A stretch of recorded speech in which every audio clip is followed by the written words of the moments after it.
পরাণ যায় জ্বলিয়া রে, পরাণ যায় জ্বলিয়া রে।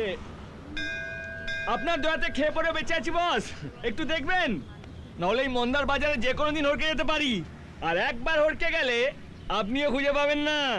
আবার একটা নতুন গাড়ি পাচ্ছ কোথায়? সবই দাদুর কৃপা। কে দাদু? আপনার বাবা? হ্যাঁ। আমার দাদু। যান দাদুর পুজোটা দিয়ে আসুন। 50 টাকা? বাজার খুব খারাপ, দাদু সব জানে। আর শুনুন, এমন পুজো দেবেন যাতে পরের বারে যেন একটা ইম্পোর্টেড বাইক নিয়ে আসতে পারি, ঠিক আছে? যান পুজোটা দিয়ে আসুন।